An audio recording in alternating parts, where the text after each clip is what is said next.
I knew as early as February 2020 that I needed to do something.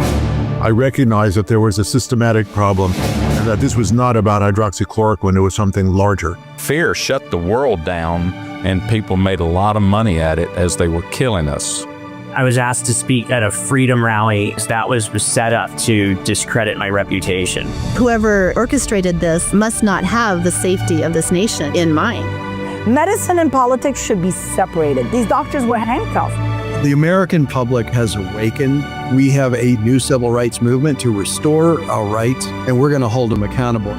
It is a natural progression of a man of God or woman of character to see injustice, to seek it out, and then to act upon it. Do you hear me?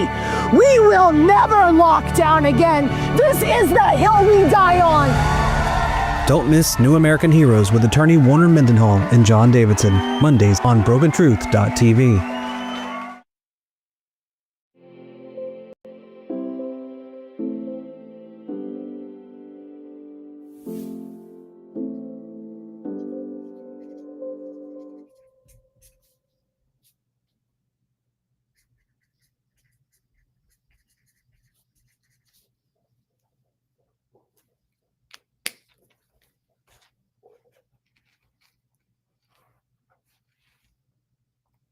Oh, it's Broken Truth, and I had my mute on.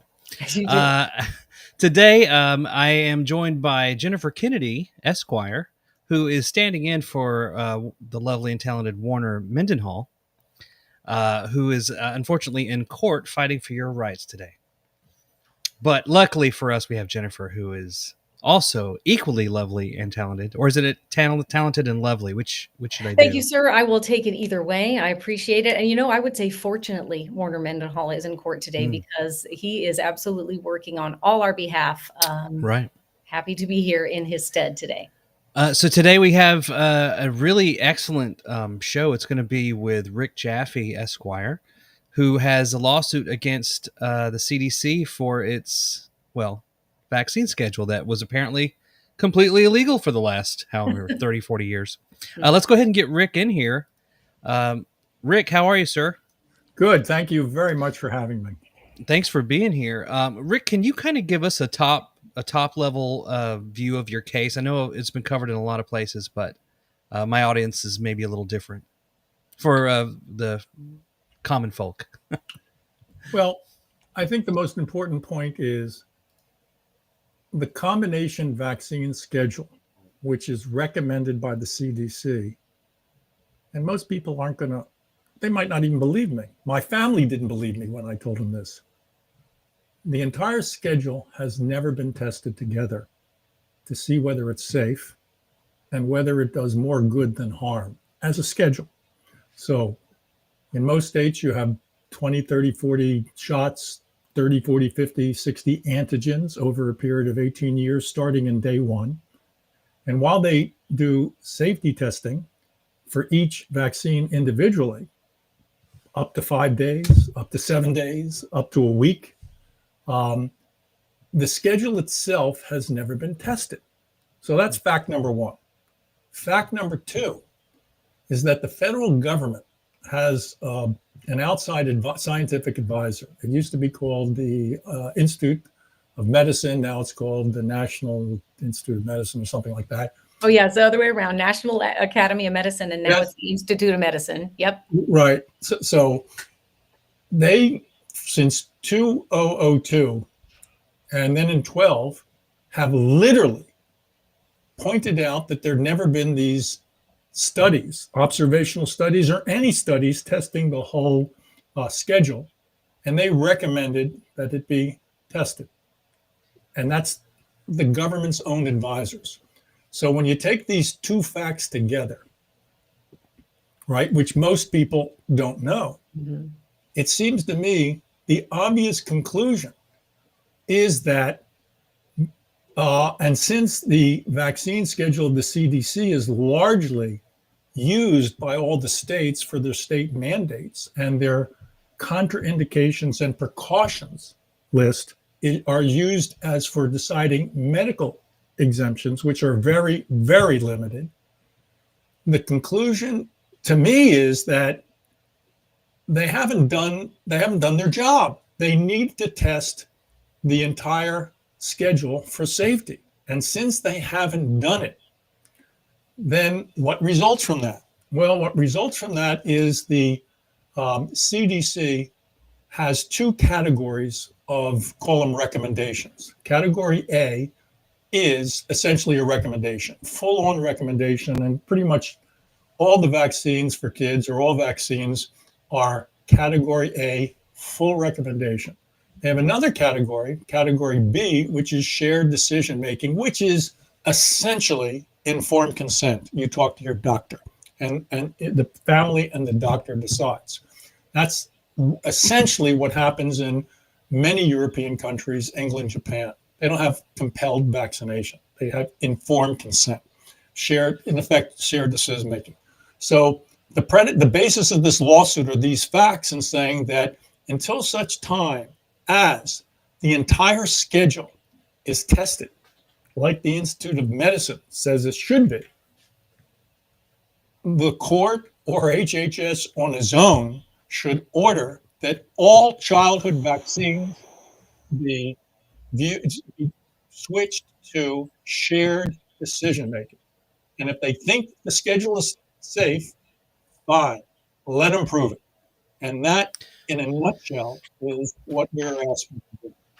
So Rick, I just want to be clear. When you say the schedule, what you mean is the combination of all 72 shots in the course of a child's, early life, right? Like polypharmacy, like when you use Tylenol with a couple of shots of whiskey, it might damage your liver. If they're not testing for those combination complications, is that what you mean? Exactly. I mean, they test each vaccine. The FDA, in order to get approval, has to test each vaccine individually. And it's another story. I was just going to say, Rick, that's another story, right? In and of itself. It's another story about the fact they don't do placebo-controlled trials. They don't test for a long period of time. And then the big thing, which we mentioned in the lawsuit, is that the entire vaccine safety monitoring system is broken, as the HHS has admitted, because the VAERS system was never geared to test for causation, and this the VSD system doesn't really work. So the other part of this is that the government acknowledges that the system for monitoring side effects and the safety of vaccines is broken and doesn't do the job. So when you add that to the picture, I mean, to a layman, look, I'm just a lawyer, but I mean, how can this be? And I think that people don't really understand that. And that one of the purposes of this lawsuit, in addition to, holding HHS's feet to the fire, is to have the public become aware of these facts. Because I think even if you're pro-vaccine, I mean, you have to believe that, the combination should be tested. They do that in cancer when each individual cancer drug might be approved, but then you have what's called studies that test the combination, and you have to go through an IRB and all that. EPA tests combinations of toxins. I mean, they do it all the time. The only people who don't test combinations of their products are basically the CDC and for the vaccine manufacturers. And for the life of me, I can't figure out why that's the case. It might be money. There might always be money at the under that. Rick, tell us about your lawsuit, the fact that what you are seeking, there's two things. It's for declaratory relief and injunctive relief. So tell us exactly what you hope the court is going to order here. Well, this is both a administrative law case and a constitutional law case, but it's predicated on administrative law. Federal governments in general are held to sort of a high standard. You have to show that their action is arbitrary and capricious, right? I mean, they get some deference, perhaps less so for the lawyers involved now because of Chevron deference is lessened now. But by and large, you have a pretty high standard to show that the government is acting badly, and that's arbitrary and capricious. And one way to show that is that that the government in its decision has not considered an important factor to a problem. So we're saying, it's pretty important to see whether you give 72 different antigens, dozens of doses over a period of 18 years. It's pretty important to know whether the sum total of that is safe. And we don't really know that. I mean, the vaccinologists say they know it, but they've never tested it. So we want a declaration that that the schedule itself, the promotion of the schedule as recommended, is arbitrary and capricious. And we want a court to order that until such time as these safety studies are done, that the HHS CDC has to move all of the childhood vaccines on the CDC schedule, ACIP schedule, from recommended to shared decision-making, i.e. informed consent. That's the goal of the lawsuit. And this is a great point again to make about the fact that the CDC schedule is considered recommendations to each state. But the states pretty much grab that schedule and then they turn around and codify it. And they put it into their own required schedule for school entry, for example. Right. So you have states that are picking and choosing among all those different recommended vaccinations and shots, and choosing, like in California, we have our 10 immunizations that if you don't have all of them, of course, California has no functional exemptions. If you don't have those, you're not getting into a pre-K or kindergarten. And so how can they require these of children if they're not even safety tested, not sufficiently individually, and certainly not that entire recommended schedule? So this is a bombshell lawsuit, Rick, wouldn't you say? It's not been attempted before. Yeah, I mean, I think it's pretty big. I mean, it could have some major downstream implications. So, like, for example, New York flat out says that it's using the CDC's recommendations as the basis of their mandate schedule, and pretty much every state. I think Colorado is the only state that may use something else like AAP, but pretty much most states rely on the CDC, and that may change. I mean, I think what I'm hearing is that the regions are starting to create or think about creating some alternative schedule, but that's where it gets really, really interesting. I don't know if you all saw Robert F. Kennedy's tweet last week in response to the AAP saying that they're going to they've now recommended the COVID shot for kids, which, by the way, I've already dealt with in the Cardenas lawsuit, which was the precursor to this Thomas lawsuit, which we can talk about. But to stick to the point, Kennedy last week basically threatened the AAP, pharma, and the vaccine pushers, the pediatricians, that sure, you could follow AAP's recommendations, but if you do, you're going to lose your immunity from liability. And that's right. Going to right, and that's going to be litigated hotly. There are already pushback about that, of whether it's going to happen. But I think the genius of what Kennedy did is he put it out there. He put it out there, and people are going to be talking about it, because the other main thing that people have been talking about for decades is getting rid of this immunity. So, if, and I have to say, I have my moments, but I never thought about that, to be honest. I mean, the notion, I got the mandate point, but I didn't get the point about that that the manufacturers and that the doctors might be able to be sued if they just followed the CDC does what we ask voluntarily or by court order, and two, they follow AAP's recommendations. Now, whether or not those suits win or not is interesting.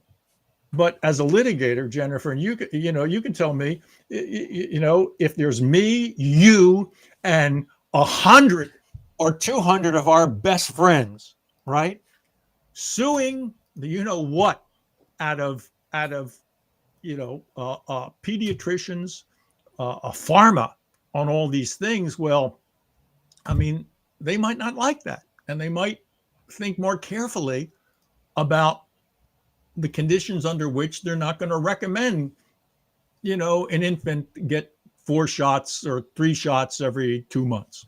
Right. So that to me, when Kennedy did that made the connection. And like I say, that's an uphill battle, but that's something that they're going to have to take note of, even though mainstream media isn't talking about it. So there's going to be a response. HHS is going to have a response to this, right? And it's going to be whatever it's going to be. We need more time to think about it. But, at some point, they're going to respond, and they're going to have to answer a simple question.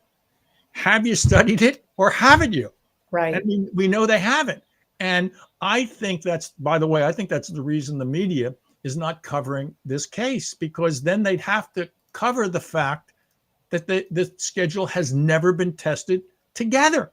And I don't think they want to, I don't think they want to acknowledge that, for the obvious reason that even if you're in favor of vaccines, it's new information and it might cause you to be a little skeptical. That's right. And the powers that be, they hate that skepticism, right? They hate anybody doing their own research and thinking for themselves about what the science means to them. And that's what parents do for their kids. Parents are trying to find out what is the best thing for their family, what is the best thing for their child. And when you have the CDC pushing this list of injections that have not had safety testing done, you have to wonder, what is a parent supposed to do? You brought up a good point about the recommendation that I think you mentioned even in your complaint, that Dr. Paul Offit has opined that a baby could receive 10,000 antigens at once and still be safe. And yet we've got 72 doses on this shot, and that isn't even tested. So how does anyone get away with making these claims like that if they won't even do the basic research on this supposedly small number of shots? Well, I think the short and poignant answer is we're talking religion, not science, or religion mantled in the garb of science. This is not, I mean, he's the high priest. And I think there's nothing, the reason I put it in the complaint is there's nothing that embodies really the insanity of this whole program to come out and say that you can give 10,000 antigens. But, and here's the counterpoint, which I just saw on Facebook. You can give 10,000 antigens to a kid, but for an infant, only introduce one food at a time. Exactly. Because it's too dangerous. So right. I just saw that on Facebook.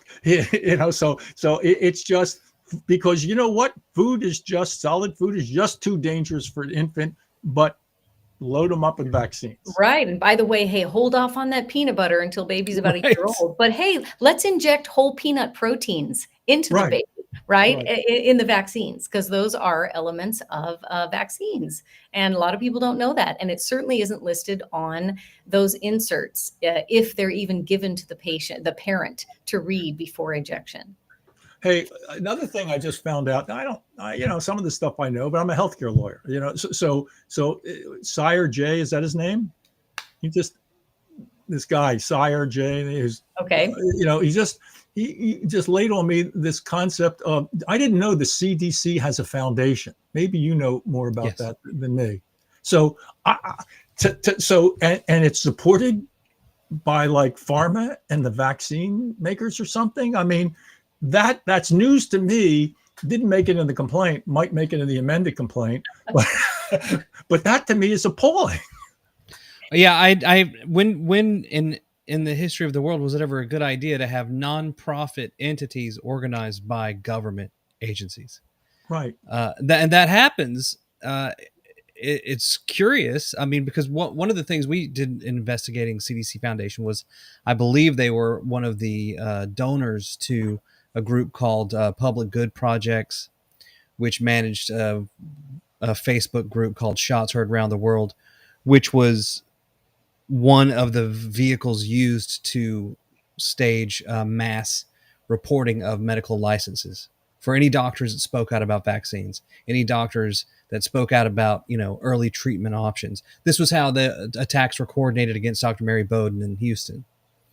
was through Shots Heard and other groups like it. So we had infiltrated, or we had members of the group sending us screen grabs of what was going on in there, and I've tracked some of the donations to that group from, I believe it was CDC Foundation, because at first we were like, hey, the CDC, but it's CDC Foundation. NIH has a foundation too as well, I believe. It's an interesting thing when you have these organizations controlled on some level by a public agency that gets tax dollars, and then they're doing this other thing. How does that even work? How do we sue them to stop that? Well, that's, since I heard about this only like 2 days ago, I mean, that's now on my radar screen. And, so the Cardenas lawsuit, which, just to remind you, that was a lawsuit that I filed in the end of April. And a lot of people have been talking about removing the COVID vaccine for kids from the recommended list because, well, how about the fact that it never showed any clinical benefit, right? And they approved it on the basis of a surrogate endpoint, increase in titers for kids. And how about the fact that the pandemic ended a couple of years. So even though it was only emergencies authorized, it was still recommended. So, I heard a lot of talk, but no action. So what we decided to do is there was a doctor who's they took away her medical practice because she wouldn't order the COVID vaccine. And that was Dr. Cardenas, right? Cardenas, right. So, yeah, she called me up, and the truth is I couldn't, I couldn't get her any money because of sovereign immunity, but she was a good sport, and she agreed to be a plaintiff in this case in order to try to change the policy. So, we filed that case the end of April, and we asked for two things. We asked that the CDC remove the shot for kids from recommended to shared decision making, and that we asked also that the VFC program stop requiring doctors to order the shot. So that was the end of April, and we asked that they do it before ACIP meeting in June, because I wanted the CDC just to take control and the point to show that ACIP, they're not going to follow just the recommendations of a bunch of just crazy vaccine fanatics. So what I didn't anticipate is that Kennedy was going to fire all of them. So I didn't anticipate that. But on the other hand, the end of May, he did in fact himself, or I think it was him, announced the change from recommended to shared decision making. And in July, what happened is the CDC came out with a new policy saying that because it's shared decision making, they're no longer requiring Medicaid physicians to order it. So, it's like in life or in sales, you make a sale, you sit down and shut up.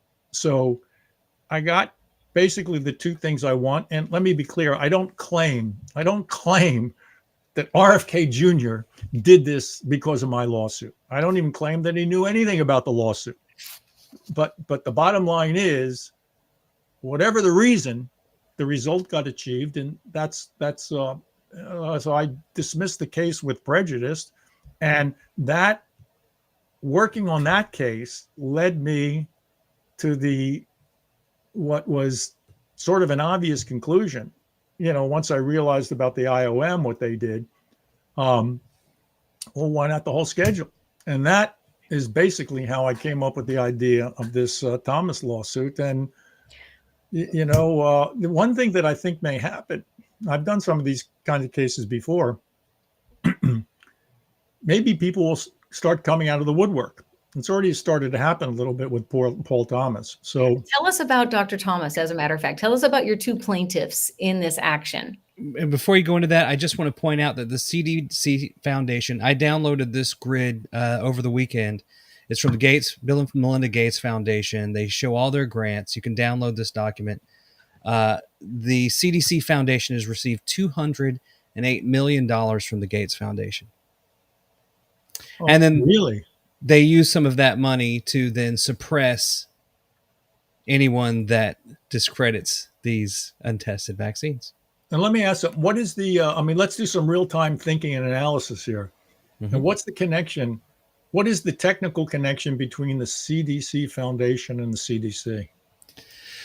I don't necessarily know that, but I would assume that several of the people that run the CDC are also directly connected. Maybe they're board members. You know what? Let's look at the CDC Foundation board members. Why don't we? But it's a separate nonprofit. It's not a subsidiary of the CDC. And is it at all affiliated with them? The board, I can show you this. Let's see. David Aldridge, CDC Foundation Treasurer, Raymond Baxter, Kaiser Permanente, Blue Shield of California. So these are just industry shills. So I don't get it. Are they? Is the CDC just renting out its name? What's the connection to the CDC? I mean, it's like a trademark, and they pay a money for the trademark. I mean, I don't understand. Franchise.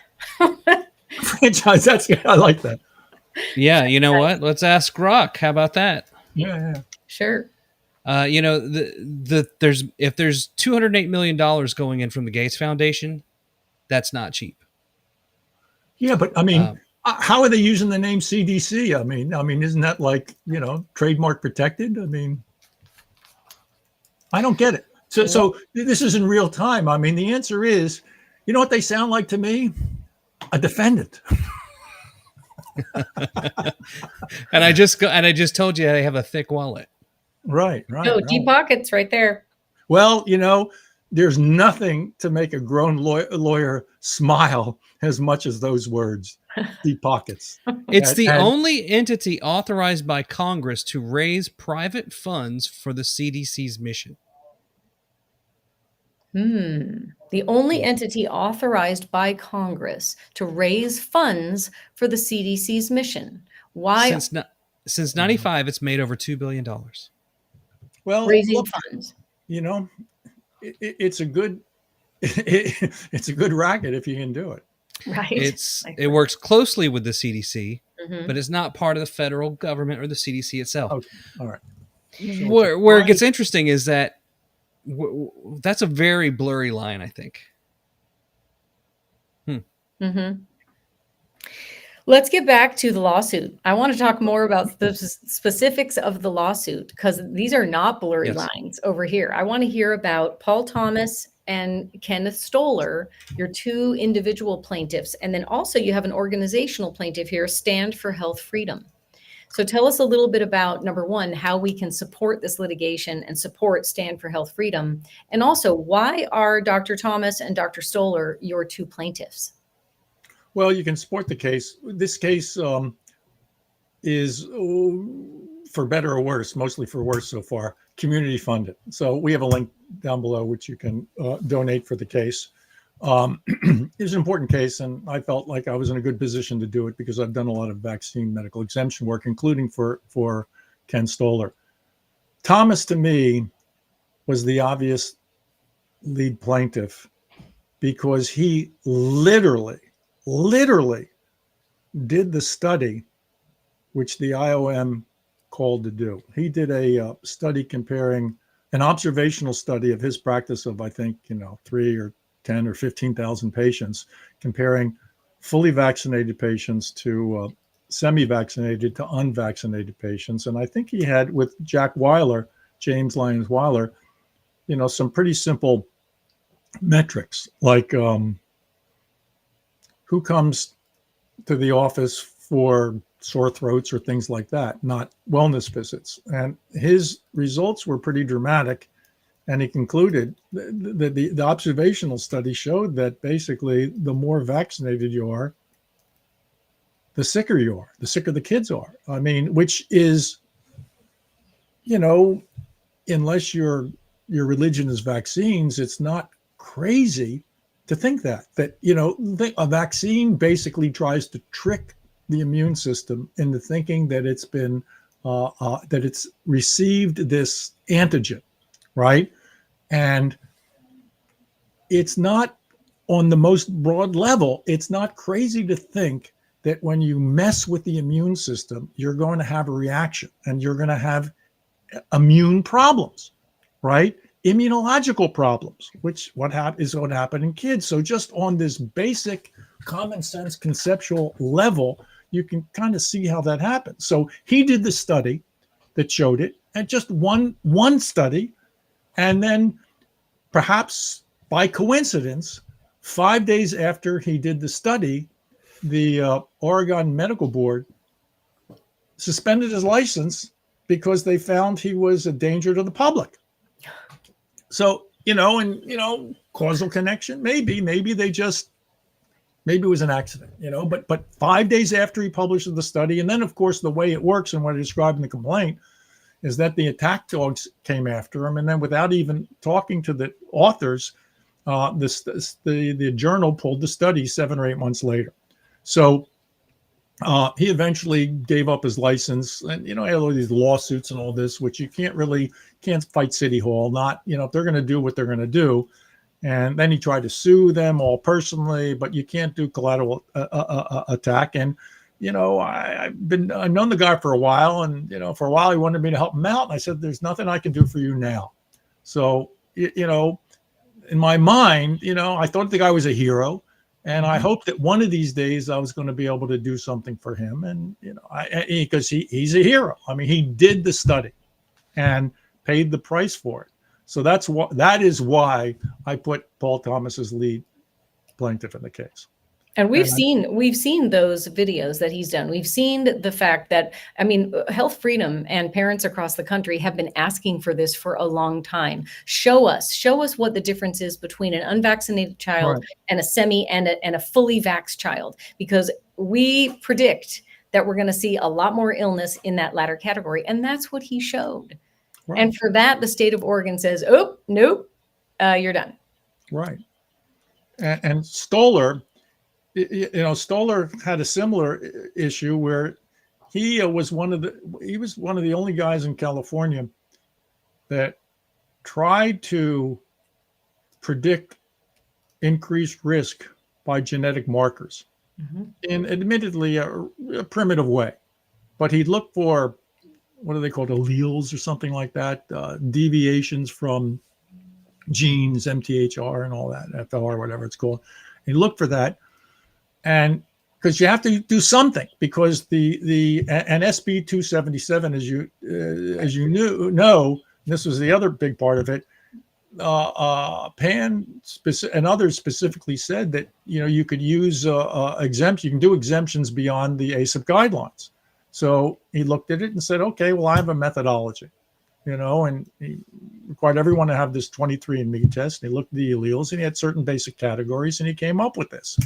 Ended up doing a lot of these medical exemptions. He got some bad press about it. And then, as a side note, then the city of San Francisco tried to get all his medical records. And you mean from his patients? All his patients' medical records? That's right. They tried to get the city under a nuisance theory created by this San Francisco attorney, Doris Wright, or whatever her name is. Oh, yeah. So we know her. Dorit Rice. Yeah. So she came up with this concept of nuisance. Right. She came up with the nuisance. They created a public nuisance by having these exemptions. The city attorney bought it and then served a subpoena on him to get all his patient files. So I was his lawyer. So I ended up suing the city of San Francisco, and we did a pretty good fundraiser for him because he didn't have any money. And we eventually we settled the case. It was like sort of a draw. They withdrew the subpoena, and he agreed to get out of Dodge. Okay. And he moved to Santa Rosa, which to Santa Rosa, okay, nearby. Right, nearby. So that was a settlement. And sometimes, when you fight Goliath, take the draw. A draw is just as good as the W. So, and then I did the board case, and I've had 4 license revocations. I'm a board lawyer, medical board lawyer, in 40 years. And his was one, and another doctor, same issue, was another. So I've had 2 in the last 5 years, and then 1 10 years ago, and maybe 1 20 years ago. So we did a whole trial on that. I think it was the first trial on medical exemptions, and they just basically said, no, you have to file ASIP. ASIP is the only thing you can consider in terms of medical exemptions, notwithstanding the language of SB 277 and notwithstanding the fact that Senator Pan says you can write exemptions anything you want. Well, and remember, okay, so SB 277 in the state of California, for our non-Californians watching, SB 277 was then Senator Richard Pan's bill to eliminate completely our personal beliefs exemptions in the state. And personal beliefs is the umbrella for religious as well as philosophical, I just don't wanna. And he was successful, and he did that. And at that time, in 2015, in that session, he promised that medical exemptions were going to remain robust and inviolate. And then he lied. And in 2019, he came back and took them away with our SB 276, which drastically limited the exemptions that you could use medically to opt a child out of that schedule. And that's why we say in California, we have no functional exemptions, because he also introduced that witch hunting notion of hunting down the doctors who write the exemptions for their patients. And if they write greater than 5 in a calendar year, oh, there goes the red flag, and in come the authorities to do things like demand their records and take their license. California is one of 4 states right now that has literally no possibility of opting your child out of the schedule. And I know that California and those parents, we're all hoping that your lawsuit is going to shake up the CDC, number one, and potentially undermine this entire schedule, the way it's foisted onto the states. Well, that's the hope. You're in the DC circuit. Tell us about your chances. Tell us about what you think the odds are here.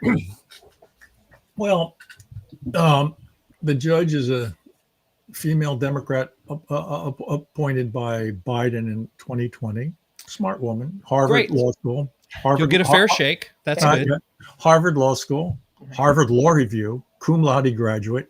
So she's very, very smart, you know. So, but you know, look, the way I think this is going to play out, you know, if you think about it strategically, and Jennifer, I'd like your thoughts on this too. Unlike a lot of my other cases, I did not and will not file a motion for preliminary injunction, because the chances of that are below zero, right? So what's going to happen? Well, I'll tell you what's going to happen. First thing, like in all these cases, I would imagine that the CDC, U.S. Attorney's Office, is going to request an extension of time, which they should. In any kind of big case like this, you need more time. You know, maybe they need a month, 2 months, whatever they want, fine with me. All right? Let them think about it. Let it mull it over. And then the CDC is going to have to do some very hard thinking, right? And normally what happens is the government would make a motion to dismiss. And to get in the weeds a little bit, and this is where it's going to get interesting. There's going to be 2 different kinds of bases for the motion to dismiss. You have collateral or jurisdictional issues like standing, which is a big one. Yep. And then you have substantive issues like what's called 12b-6, failure to state a claim. And this is maybe a little technical, but the bottom line is, let the CDC come and take the position to a federal judge that it's not important. It's not an important factor to test whether 72 medical interventions, right, which have side effects listed on their package inserts, that if you read them, you'll think you're going to drop dead from these shots, right? Just the side effects. Let them test.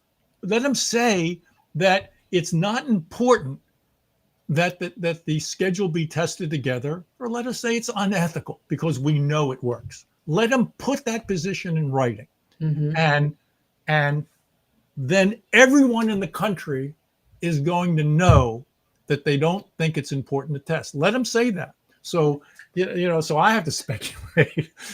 Maybe this is a case where you don't make every argument you could make, because making that argument, they might even win on that. All right. And let a federal judge say, and let's go technical law, as a matter of law, right? Taking everything that's said in the complaint as true, right? That as a matter of law, it's not important to test whether these 72 medical interventions are safe. And if that's the position of the government, so be it. And that's how they would win on a 12b6. That's how they would win theoretically and get the case dismissed, right? Let them dismiss. Let them say that. Let them say that. And you know what? Now, the only interesting thing is, I think every Secretary of Health and Human Services, up until the present one, would go for that. But it just so happens, right? It just so happens that there's a guy in there now who might be worried about the government taking that position. What that does, what that means, I have no idea. But if there's one time in history to make that argument, that time be now. It's now. It's totally now. With Bobby Kennedy at HHS, it's absolutely now. That was another question for you, Rick. Here we are kind of in the post-COVID era. And I would say before COVID, so many people were not at all awake to the whole notion of vaccination. Nobody was thinking about that. Right. I feel like COVID and the push for the COVID shots, et cetera, blew that open for a lot of parents and opened a lot of people's eyes. Do you think that now in society, it's that the societal push and awareness is also going to be helpful for your case? Absolutely. I remember I gave a talk in 2019 at PIC, Physicians for Informed Consent. I think Kennedy might have even been there, but he went and left.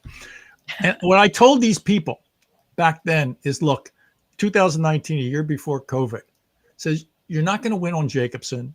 You're not going to change people's mind. What you're going to need is something big, some kind of pandemic where they'll try to do something and it's not going to work. And you need something game-changing of public perceptions. And, I think this is it.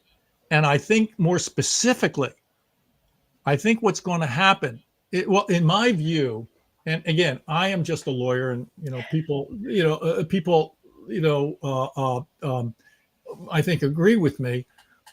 I happen to think that the COVID shot, maybe not so much the Johnson & Johnson, but the other stuff, I think that's going to be in the next 5 or 10 years viewed as the biggest public health crisis since and greater than thalidomide, right? In terms of the effect. Yes. With the turbo cancers and all the people dropping dead. I think that's going to happen. And the first inkling of that, right? It's, of course, you had Ed Dowd and all the people, the other guy. Suddenly, exactly. Yeah, Kieran, whatever his name is, the guy's doing all these studies, and McCullough just talked about the spike proteins that are around. That's the first inkling. But, and I think Kennedy is doing this intentionally. I don't know, but if I were him, this is what I would do. They just announced this committee with the MIT guy testing the toxicity, the true safety of the COVID shot. And my gut tells me as a lawyer, I've been a healthcare lawyer for 40 years. I have some background and I've seen policy change. I think it may even come out, it wouldn't shock me if the CDC hid some of this data because for the same reason they weren't going to test the vaccine schedule. I think they're afraid of what they're going to find out. So I think what they're going to be is a series of revelations about hiding the adverse data. And the system doesn't work anyway between VAERS and VSD. And I think it's probably going to be revealed they intentionally hid it. And then I think this guy is going to hold together all these different strands, the all-cause mortality death from Dodd, this guy, the genetic guy who's doing all this research, he's going to tie all that together, and he's going to tell a completely different picture. And the picture is going to be how the federal and state governments have basically misled the public. Absolutely colluded. And once that comes out, then I think even people who are in favor of vaccines are going to demand more and a change. And I think we're seeing it already when you see the deliberate suppression of the miscarriage data, for example, even in individual hospitals where they absolutely suppressed the fact that COVID vaccinated mothers were at an exponentially higher risk of miscarrying. That's already out. I mean, that's my friend Greg Glazer's lawsuit with Street and Howard. Yeah. Now that's the thing I mean, and that's the beauty of that kind of lawsuit, because what happens is it just makes public what the hospitals have been suppressing. So the MIT guy is going to take that information and put all this stuff together, and people who actually think. You see all these strands and you know where it's going. Right. You know where it's going. It's just that nobody's put it all together. And I think this the panel, the ACIP panel is going to put it all together. And that plus the revelations. And I think, by the way, in my lawsuit, if we ever get to discovery, I think what's going to happen is the first thing we're going to ask for is internal communications with amongst the CDC to respond to and deal with the IOM's report in 2002 and 2012. I mean, what do they say? Because they considered it and whether to do the testing. And I think, number one, they said they don't want to do testing because once you announce we're doing the testing, you undercut the concept that vaccines are safe and effective.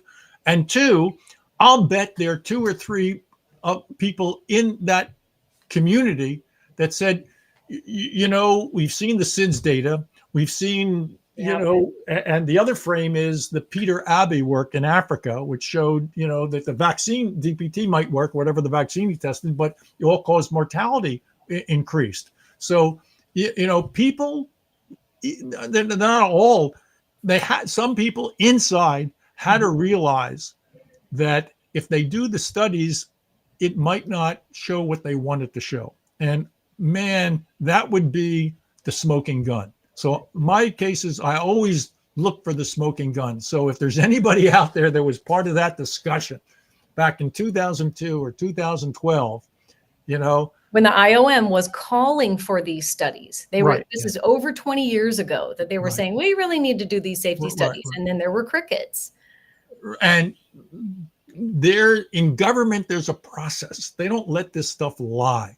There's back and forth. There's committees. There's communications. Exactly. And they have a policy.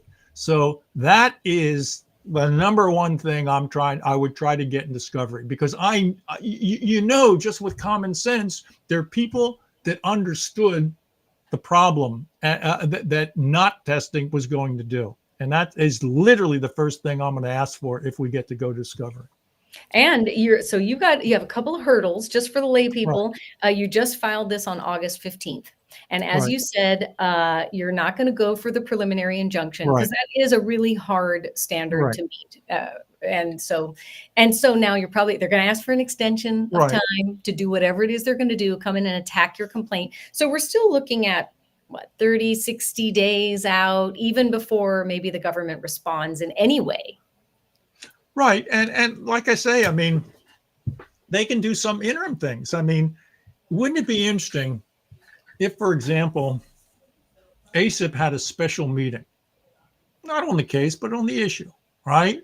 And deliberate whether they should do the testing, and let them bring all these brilliant ID doctors that talk about how unethical it would be to test things we know that work, and one food at a time, but 72 shots, fine. Let them say that in public and see what the public reaction. So frankly, and for what it's worth, in case there are any assistant U.S. attorneys in the District of Columbia, on the case thinking about it. I mean, if you want to present that information, you want to have this kind of a conference with the ACIP, they'll bring Paul Offit and he'll talk about that he was wrong, that it's really 20,000 antigens you can do, not 10 or 50,000. Have at it. And I mean, let's see what the public thinks about it, right? And they'll just say, well, it's dangerous, it's horrible. And then we have the backdrop of the fact that in Europe and a lot of places, they have shared decision-making anyway. And by the way, am I wrong, or is America the only country where they have immunity from liability? I mean, I think it's one of the few. I think it has to be the only one. And in fact, and you're talking about the 1986 immunity, the deal that was cut, that Congress told Reagan, here's what we're going to do. We're going to create this National Childhood Vaccine Injury Act. Injury is in the name of the act. And we're going to create that act and create the VAERS system. And we're taking all litigation against manufacturers away, giving blanket immunity to the manufacturers, and anybody injured, we're going to push over here into this special other court system for relief. That's the immunity there that many people are now aware of, that before COVID had no idea about that immunity shield. Any other instance like product liability, Ford and the Pinto, et cetera, you've got liability for that damaging product, but not with these irreversible injections. Well, because vaccines are special. They're in a special category because the world needs them. So the bottom of what you have is the United States, I think, has about the most aggressive, or the CDC has the most aggressive vaccine schedule in the world, I think, but there's no immunity. So you have this, and whereas most other places don't have immunity, and at least in some European countries, they have shared decision-making. So, I mean, why are we so special? I mean, it's kind of like, it's the same question in a way. Why do we pay the most expensive prices for drugs, where the same drugs are half, the price, or much cheaper in other places? So, it's like, let's not be that special. Let's do what a lot of the other countries do. Right. So that's the other point. I mean, it's perspective. I mean, it's part of the marketing arm and just the PR campaign and the brainwashing that, it has to be mandated, and you have to have immunity, except that's just America, because we're too stupid, or we're too litigious. Or there's too much money. I don't know what it is, but we're special. Hey, I just found something interesting, totally coincidental, as everything is. The Iran-Contra scandal began to be reported on November 3rd, 1986. 1986. Guess when the vaccine manufacturer immunity law was signed? 1986. November 14th. 11 days later. What on earth? That is like almost like wagging the dog, right? Mm-hmm. Interesting. Right. Now, here's the interesting thing, though. Reagan was promised. What was the part of that deal? The deal was, what's the government going to do, President? We're going to do safety studies. We are going to ensure that we look at the manufacture of vaccines and make sure that we're constantly improving that process. And I believe it was Aaron Siri and ICANN that came in a couple of years ago and did a FOIA request saying, hey, government, 30 years of safety studies that were promised back in 1986. Could you produce those, please? Records request. And the answer they finally got was, we have no such documents that are responsive to that request. 30 years of safety studies, Zippo. Right. And then, of course, you have Ray Flores' lawsuit, which said, do the studies, which was granted. I mean, and then we referenced that lawsuit in our case. So Flores is a hero. I mean, he's done something that nobody's actually done. He actually got the government to do work. So he's the number one hero in my book. Thank you to Ray Flores. Absolutely. Thank you to Ray Flores. American hero. Yeah, there's a funny ACIP being, the CDC's vaccine advisory group. I just did a story last Friday about, this is just how incestuously small this world is. But I have a FOIA request or public records request out to the University of Washington for a woman named Helen Chu. She was the person who invented her own COVID test and diagnosed all the first cases of COVID in the United States in Seattle against the CDC's wishes, they say. And I wanted all her emails between Gates Foundation and her address at University of Washington. They've now taken 7 months and they keep delaying because they want to alert third parties to their exposure. This same Helen Chu was on ASIP and was just kicked off of ASIP by HHS. Mm-hmm. And another interesting thing about it was she's also the same researcher that changed the endpoint of the remdesivir study for Fauci in April and May of 2020 to time to recovery instead of mortality. Mm-hmm. So this same person created the tests that help us diagnose all these early cases, then immediately took all those early cases and rolled them into remdesivir because remdesivir was being tested right out of the gate. Mm-hmm. And then used that diagnosis data to create what we considered to be the COVID progression of disease, which was a lot worse and more deadly than it actually turns out to be if you treat it properly.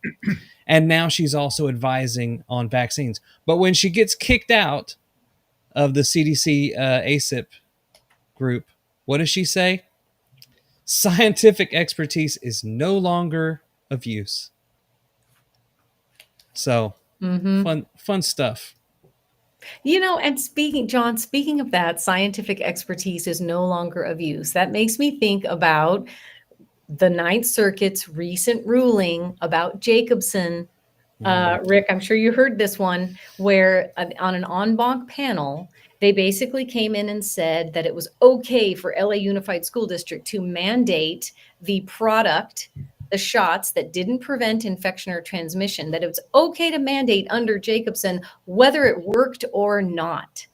That as long as the mandators, as long as the government felt it might be good for a person, not the group, not public health, but that it might be good for a particular individual, that's okay. And you are okay to mandate that product. And they're saying this is what Jacobson says. And I think it's high time for Jacobson to be under scrutiny at the Supreme Court myself.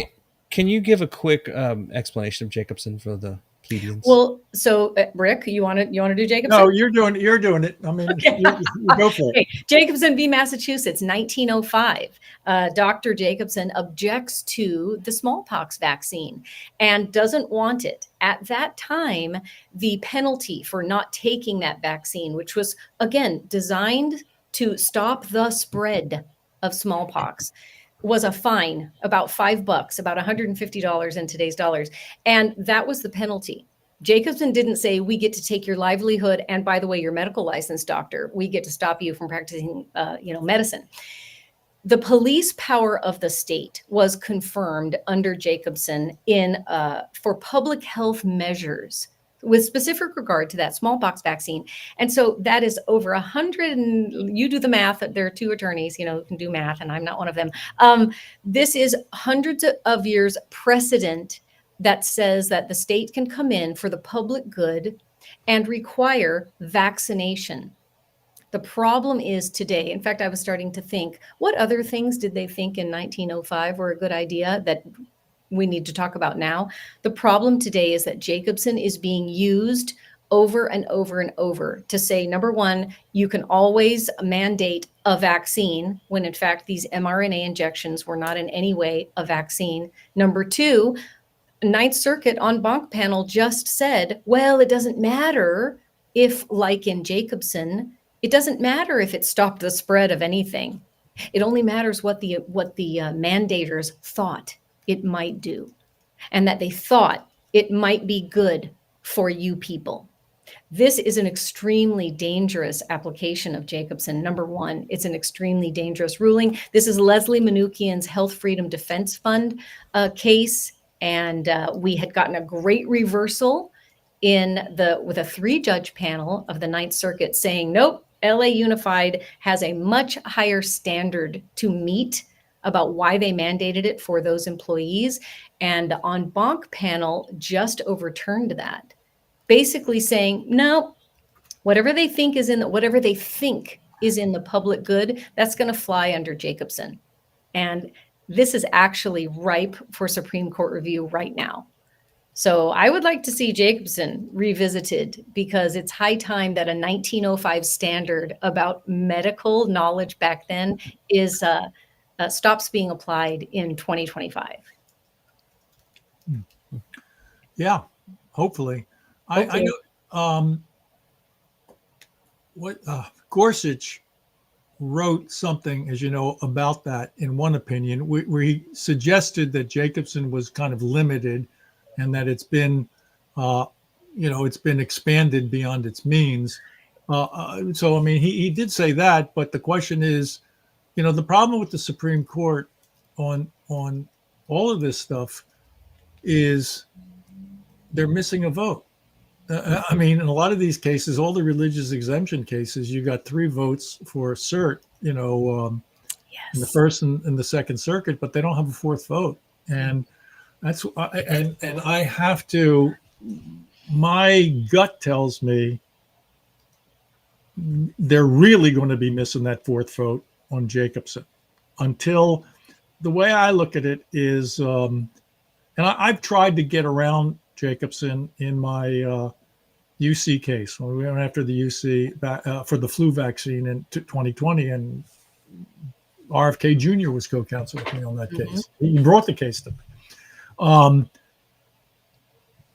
I think it's not Jacobson only. It's Zoomt in 25 that applied it to school, and it's every case, including the SD California judge, which is the federal judge, who did the first SB 227 case. It's every single case. Oh, yeah, that was Stabenow, whatever his name. That was if you're talking about in the Southern District, that was Dana Sabraw. Yeah, Sabraw, right. Yeah, and Judge Sabraw denied our preliminary injunction at that time, and to fight the constitutionality of SB 277, and that's what killed that. That was the one case back then that had legs, I think, to undo SB 277, but nobody was ready for it, and he wasn't ready for it. Well, and then there were another federal case, another state case by Brad Halakha or something like that. So Halakha, he did the state case. So, I mean, there have been 4 cases like that. I'm kind of a crusty old practical guy. I think I'll tell you the same thing I told PIC in 2019. You need to change the context, the milieu. And I think one thing that can do it is going to be this panel. If the panel if this ACIP panel does what I think it's going to do, I think that's going to game change it. But until that time, in this UC case we kind of lost the battle but won the war. At oral argument, the state court judge in Oakland, we tried to say that, declared that the flu vaccine mandate by the UC was unconstitutional because this is during COVID. This is not COVID. I mean, how can you mandate a vaccine? I mean, it's even worse than Jacobson. I mean, imagine, there's smallpox, and I don't know that there was a second vaccine, but suppose there was a vaccine for, something else, and they say, well, why don't you take the other vaccine? Because the rationale was because, well, we don't want to fill up the hospitals with flu patients. So we made that argument, and the judge looked at me, and one right after another, he made 2 comments to me. And first thing he says, Mr. Jaffe, I wouldn't feel comfortable being in a movie theater with a person who wasn't vaccinated against the flu. And that's like that shows you the personal feeling about this. And then when I pushed back from him and told him it's kind of ridiculous, which maybe I shouldn't have said, says, Mr. Jaffe, you guys are like drunks, and you insist on driving a car, but you're drunk, and I'm not going to let a drunk driver drive. And that's literally what he told me. Yeah, that That's where you see that religion coming through. That's where you see these personal biases coming through. And by the way, we have to stop calling the COVID shots a vaccine. Unfortunately, the word is just littering all of the jurisprudence now. It's in all the cases. It was never a vaccine. It never stopped infection or transmission.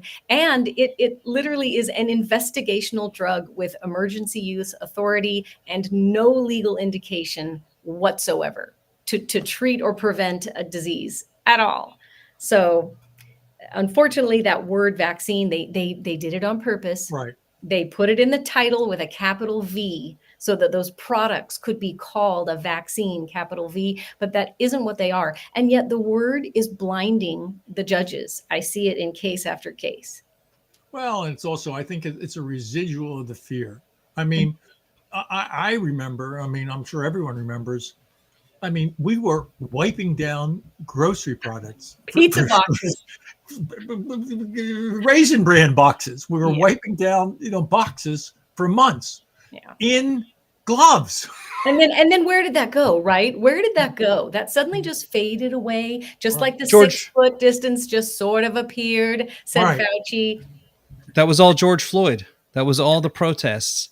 As soon as the protest came out, we found a bigger bad guy than the disease. And if you wanted to go out and protest, that was okay. You can't go to church, but you can go out and scream in the face of a complete stranger, and that's safe.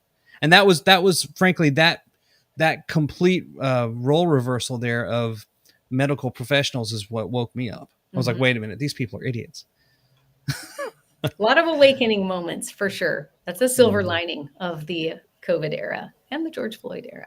I, again, just as a lawyer with, a fairly long line of experience in this stuff, I mean, I kind of feel that on some level, it's time for people in common sense to take power away from these people. Yes. And I think this COVID thing, to me, the idiocy, just the abject stupidity of it is AAP's just re-recommending the COVID shot for infants.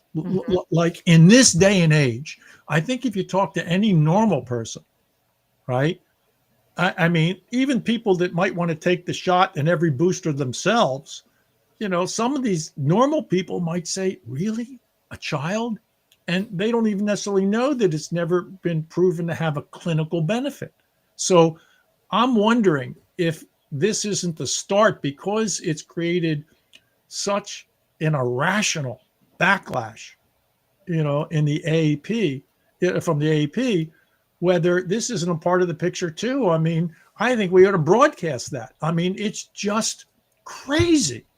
Yeah. So, between that and hopefully this MIT guy is going to do this study in 3 or 4 months, and he's going to put all these pieces together. And then I think we're going to have a day of reckoning. I think it's here, especially with your lawsuit. Thank you for filing it. Thank you for doing all the work to winnow it down from the 100 pages it must have started. Right. And it was a far different thing back in June 1 on version 20 than it is on version 100. It is a lean, mean fighting machine at this point. Well, thank you so much. It means a lot coming from you. Well, you're like it in California. So I thank you. Oh, thank you, Rick. I'm very eager to follow this as it goes, Rick. Good luck with everything. And just so everybody knows, you can go to gibsongo.com/shared decision making for vaccine, and you can donate to Rick's fight. Everybody needs money, but this is a fight that has legs and could leave a big bruise if we're lucky. Rick, is there anything else you'd like to add? I think we got it. Awesome. Thank you so much for joining us, Jennifer. Thank you as always. Thank you for your loveliness, your talented abilities, and of course your incredible intellect. Thank you so much. My pleasure to be here. It's a great conversation. Here. Right. We'll see you guys soon, and be sure to join us next Monday with me and Warner, and hopefully Warner, and hopefully me. We'll see. Good night, everybody. Good night. Thank you, Rick.